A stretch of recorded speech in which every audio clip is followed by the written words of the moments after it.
மீனா, முத்து எல்லாருமே ரொம்ப சந்தோஷமா இருக்காங்க. சூப்பரா மாலை கட்டிட்டு இருக்காங்க மீனா. சரி எல்லாருக்கும் பசிக்கும்ல, நான் போய் சமைக்கிறேன் அப்படின்னு சொல்லிட்டு உள்ள போறாரு ரவி. போயிட்டு என்னடா பண்ணலாம் அப்படின்னு சொல்லிட்டு முத்துக்கிட்ட கேட்குறாரு. அதுவா, உனக்கு என்ன தோணுதோ பண்ணு. ஆனா எல்லாருக்குமே நல்லா பண்ணு அப்படின்னு சொல்றாரு. சரி கிச்சடி பண்ணிட்டோமா அப்படின்னு சொல்லிட்டு கேட்குறாரு ரவி. தாராளமா பண்ணு அப்படின்னு சொல்றாரு. அங்கேருந்து மனோஜ் வராரு. என்னது கிச்சடியா? எனக்கு பிடிக்காது, ரோகிணிக்கும் பிடிக்காது அப்படின்னு சொல்றாரு.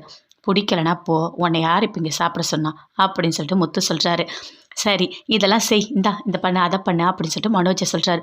என்ன எல்லாத்தையும் என்ன பண்ண சொல்லிட்டு இருக்கீங்க அப்படின்னு சொல்லிட்டு இருக்காரு. அதுக்குள்ளே அங்கேருந்து விஜயா வராங்க.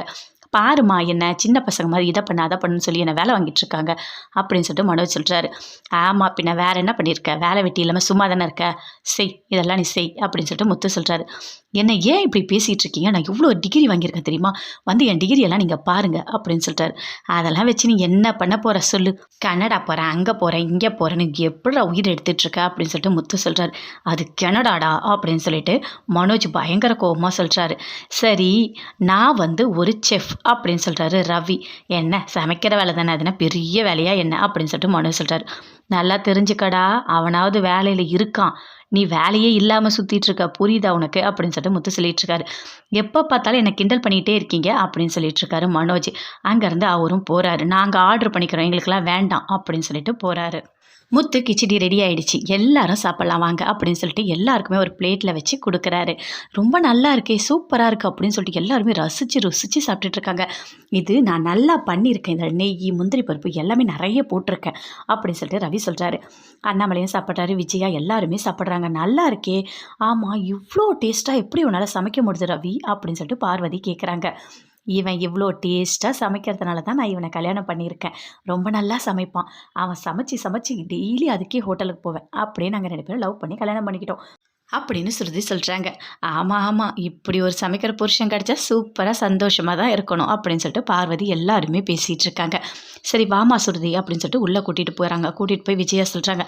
அங்கே என்ன நடக்குதுன்னு பார்த்தியா, சீதாவும் ரவியும் எப்படி பேசிக்கிறாங்கன்னு பார்த்தியா, அப்படியே தொட்டு தொட்டு பேசிக்கிறாங்க. இதெல்லாம் நல்லாவா இருக்குது, ரவிக்கு கல்யாணம் ஆகிடுச்சி, அந்த சீதாவுக்கு கல்யாணம் ஆகலை, எப்படி சிரித்து பேசிக்கிறாங்க பார்த்தியா நீ அப்படின்னு சொல்லிட்டு விஜயா ஸ்ருதிக்கிட்ட சொல்கிறாங்க. அப்போ ஸ்ருதி அப்படியே பார்க்குறாங்க. பார்த்தவொன்னே என்ன பேசுகிறீங்க ஆண்டி அப்படின்னு சொல்லிட்டு, வாங்க வெளியே போகலாம் அப்படின்னு சொல்லிட்டு கூப்பிட்றாங்க. ஐயோ நீ எங்கம்மா போகிற அப்படின்னு சொல்லிட்டு விஜயா கேட்குறாங்க.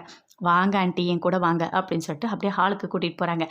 எல்லாரும் ஒரு நிமிஷம் என்ன பாருங்க அப்படின்னு சொல்லிட்டு ஸ்ருதி சொல்கிறாங்க. ஐயோ என்ன பண்ண போகிறான்னு தெரியலையே அப்படின்னு சொல்லிட்டு விஜயா யோசிக்கிறாங்க.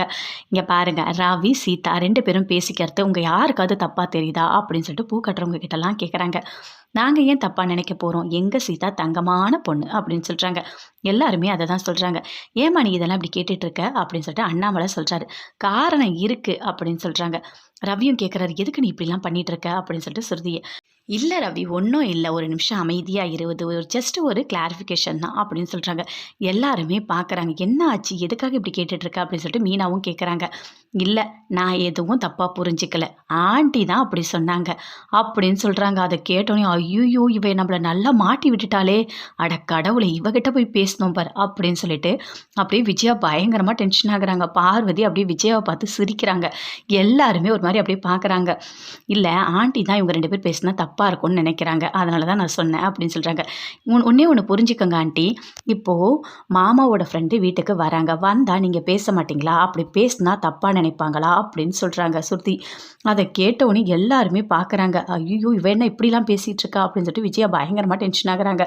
என்னம்மா இதெல்லாம் அப்படின்னு சொல்லிட்டு ரவியும் கேட்குறாரு. இல்லைடா ஒன்றும் இல்லைடா, ஆமாம் நீங்கள் தப்பாக பேசுனா அந்த ஓடுகாலி இருக்கானே அவனை கேட்கணும், மனோஜை கேட்கணும், எதுக்காக சீதாவை கேட்குறீங்க, இன்னொரு வாட்டி இந்த மாதிரி பேசுனீங்க அவ்வளோதான் அப்படின்னு சொல்லிட்டு முத்து சொல்கிறாரு.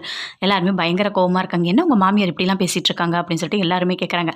சரி விடுங்கக்கா, நீங்கள் மாலை கட்டுங்க அப்படின்னு சொல்லிட்டு பூ எல்லாத்தையும் கட்டிகிட்டு இருக்காங்க. ரோகிணி மனோஜ் 2 பேருமே சேர்ந்து ஆர்டர் பண்ணிகிட்டு இருக்காங்க. சரி என்ன இவ்வளோ ரேட்டாக இருக்குது, நேர்லேயே போய் சாப்பிட்டு வரலாமா அப்படின்னு சொல்லிட்டு மனோஜ் கிட்ட கேட்டுட்டு இருக்காங்க. அதுக்குள்ளே மனோஜ் போகிறாரு. போயிட்டு சமையல் ரூமில் அப்பா எல்லாம் யாரும் இல்லை அப்படின்னு சொல்லிட்டு கிச்சடியை போட்டு என்ன டேஸ்ட்டாக இருக்குது, என்ன வாசனை அப்பா அப்படின்னு சொல்லி சாப்பிட்றதுக்கு ட்ரை பண்ணுறாரு. போகிறாரு. அதுக்குள்ளே உள்ள ஒரு சவுண்ட் கேட்குது. யாருன்னு அப்படி எட்டி பார்த்தா ரோகிணி சாப்பிட்டுட்டு இருக்காங்க. 2 பேருமே வராங்க. என்ன ரோகிணி, எனக்கு முன்னாடியே வந்து சாப்பிட்ற போல இருக்கு அப்படின்னு சொல்லிட்டு மனோஜ் கேட்குறாரு. இல்லை, ரொம்ப பசியாக இருந்தது, அதனால தான். சரி சரி சாப்பிடு அப்படின்னு சொல்லிட்டு 2 பேருமே மாற்றி மாற்றி ஊட்டி விட்டுக்கிறாங்க. அப்போ கரெக்டாக முத்து தண்ணி குடிக்க வராரு. அப்படியே பார்க்குறாரு 2 பேரையுமே. பார்த்த உடனே அப்படியே ரோகிணி மனோஜ் 2 பேருமே பயங்கரமாக ஷாக் ஆகுறாங்க.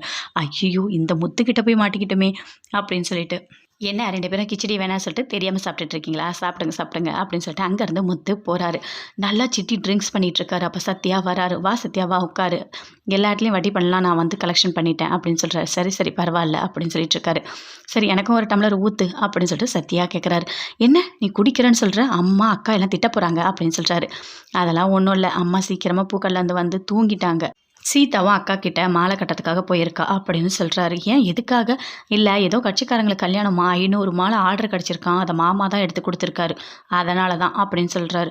ஓ அப்படியா, சரி சரி அப்படின்னு சொல்லிட்டு சிட்டி அப்படியே எழுந்து அப்படியே ஓரமாக போகிறாரு. போயிட்டு என்ன சொல்கிறான்னு பார்த்தீங்களா, 500 மாலை ஆடுறான், இங்கே வந்து என்ன கத்திட்டு போச்சு அந்த மீனா, விடக்கூடாது, அந்த மாலை எல்லாத்தையுமே தூக்கணும் அப்படின்னு சொல்லிட்டு சிட்டி சொல்கிறாரு. எப்படி வீடு புந்து தூக்கிடுவோமா அப்படின்னு சொல்கிறாங்க அடியாளுங்கெல்லாம்.